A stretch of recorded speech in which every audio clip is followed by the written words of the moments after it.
Hey, my name is Dan. I used to work at the biggest dealership in the country, and now I teach fine folks like you how not to get fucked when buying a car. Now in this video, I want to talk to you about buying brand new cars. Step number one, don't buy brand new cars. Simple as that. Why? Because cars will depreciate 50% of their value of whatever you paid for it in 3 years. Think about it, in only 3 years, a $40,000 car will cost $20,000. $30,000 car will cost $15,000. Buy a used one and save yourself a shit ton of money. Simple as that. But let's say you just won the lottery, or you got a bunch of cash, or maybe you don't like money, maybe you hate money, and you want to buy a brand new car. Not a problem. Not a problem. I got your back like a heart attack. So what you do, you get yourself a loan from credit union, even if you won the lottery. Why? Put that lottery money to work. Watch my video. It's called Why Cars Keep You Poor.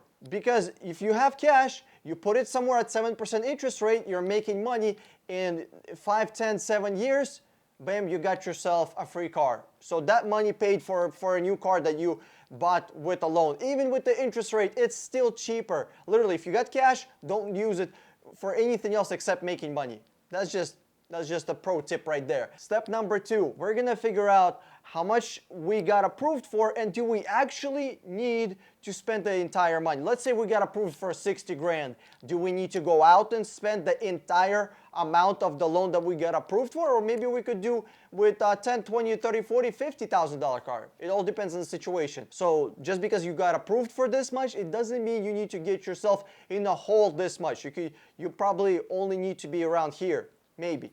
It depends on what your situation is. Next one, if you're buying a cheap car, buy a car. But if you're buying a vehicle over $15,000, look into SUVs.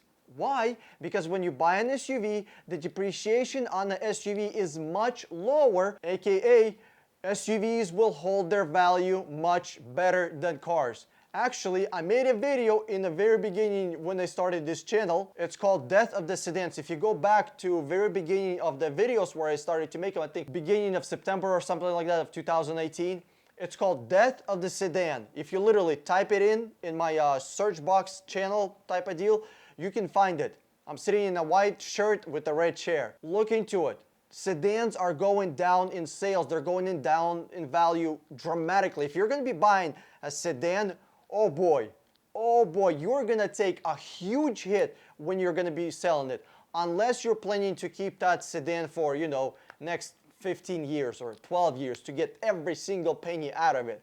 To get every single penny out of it, you need to keep this new car that you're gonna buy for at least 12 years. That's 144,000 miles on average, plus or minus, 20,000 miles, depends how much you drive. But that's why I say don't buy new cars. Unless you're going to be keeping that car for 144,000 miles, 12 years, it's a very bad decision. Next one, something that salesmen and everybody will say, cars are a poor investment. It's not a fucking investment. Cars are not an investment. Do you need me to say that any slower? When salesmen say, well, cars are depreciating and, depreciating value, blah, blah, blah. Cars are not fucking investment at all. They're not. Unless you're, buying, $25 million fucking GTOs or some kind of very, very, very rare cars, then you're probably not watching video like this. Hopefully, you know more about cars than I do, since you're investing in them. So, okay, I think I made my point about buying SUVs versus buying cars. All right, if you have no money, buy a sedan, buy a car, buy a two-door, whatever. You just need a car, a vehicle. If you have money, if you're buying something over 15 grand, buy an SUV. Next one, since it's a brand new car, you can make it however you want. Don't go to a dealership and settle for whatever the fuck they have. Don't do that. Just don't. If you need to go on a test drive, I made a video how to take a car for a test drive. Watch that. I'm not gonna dive in again. I'm not gonna go on a separate trail here. So build your car or SUV or a truck or whatever you want. When you're building a car online and you don't understand something, or if you have questions, you can go to the dealership and build it on your phone, on your tablet, on your laptop. All right, you don't need to be going in there to buy a car. Just build it, and then you can actually go and start doing your research. And what I say when I say research, I mean you gotta contact at least 50 dealerships about this car. At least 50 dealerships. It's that simple. I contact over 100 dealerships when I search for a car for a customer. 100 dealerships. It takes me about 5 days to find a car, and that's what I do for a living. That's my job here. If you have a job, a family, a wife, and if you like them, if you like to spend time with them at all, besides work, I have no idea how the fuck you even all have time to find a car. It blows my mind. A lady called me and she went to a dealership and they were overcharging her for a truck $5,000 because she didn't want to spend, weeks researching the car. She didn't want to do that, so you either spend time or you spend money. It's one of those two. That's it, money or time. I mean, what else do you have to give?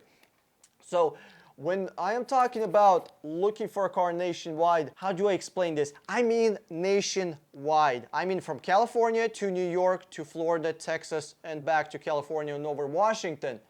You gotta look into all 48 states. You gotta get yourself the best possible deal. Don't settle on okay or just alright, it sounds good. No, put the dealership against each other. Make them work for you. You are one customer for one car. They don't have 50 people lined up out the fucking door for that car. It's not a club. There is no line. Have you ever seen a line at the dealership? I haven't. If you have, tell me about it. I want to talk to that dealership. What the fuck are they doing to get a line to their doors? All right? You have one car, one customer. Make them work for it. Make them fight for you. You're a unique customer. You're not just a Joe Schmo that's walking off the street and now wasting their time. You're ready to buy a car. You're approved. You know what car you want. And now you should be negotiating on new cars easily 25%. That's where I start. I start at 25%. Okay, I jumped into the negotiating step. I know, I get a little too excited about this stuff. When a dealership is telling me, you know what, we're a fair pricing dealership, that means we fuck everybody equally. We don't discriminate. We'll steal from you just the same way we'll steal from that grandma, we'll steal from that first-time customer, the same we'll steal from a single mom that never bought a car in her fucking life. We'll steal money from everybody equally. That's what one fair pricing means. I ask them very simple questions. You don't need to get scientific about this. You don't need to go, James fucking Bond on this stuff. All right, I come down. Why should I buy a car from your dealership instead of somewhere else? That's the questions that I like to ask dealerships when they tell me we don't negotiate, we have online pricing. Oh, I love when they say, oh, we have online pricing. I tell them, are you gonna charge me more if I didn't look online? Is that what you're telling me? You got a car for this much online, but God forbid somebody didn't see that price and they drove by. Like most people, they just drive through dealerships, that's it. It's not like they do shit ton of research. They just drive to a dealership and start talking with the salesman. If I'm looking for a Honda, I go to a Honda dealership. They're gonna have a Honda that I want. They're a Honda dealership, right? No, they're telling me that their online pricing is magically better than their offline pricing. What the fuck is that? I mean, everybody that's like over, 57, probably 55 years old, they're getting shit street pricing, while everybody who knows about internet and how to do proper Google research and how to use all the car websites, they're getting better prices. Is that what they're telling me? No. That's online pricing is complete bullshit. It's online pricing, as if it's any better. It ain't better. It's just like the other prices. It's a regular fucking price. It's like getting a Walmart steak and calling that shit, 5-star, some kind of steakhouse steak. I am just so pissed off if you cannot tell. Next one. You have the car that you picked out. You pit the dealership against each other. You got them to negotiate with you. You got yourself the best possible price because you were looking for a car throughout the nation. Guess what? Let's say the car is on the other side of the country. What do? Now you have the dealership, you and your credit union all working together to fill out a bunch of paperwork, send it, sign it, and that's it. You're just doing boring paperwork. That's it. Now, should you buy any special things that they have for sale, any warranties, any safety features, any extra accessories? The answer is fuck no. Fuck no. Do not buy anything from the dealership except a car. That's it. They sell cars. That's all you buy. You don't need to be buying none of the other shit. Nothing. I mean it. I mean it. It doesn't matter how good it sounds. You can get whatever you think you need. It sounds so good, Dan. I need this in my life. I need it. Get it from Google. Go to Google, type in whatever the fuck the thing that they said that you need and you think you need, and buy that shit for 5, 8, 10 times as cheap.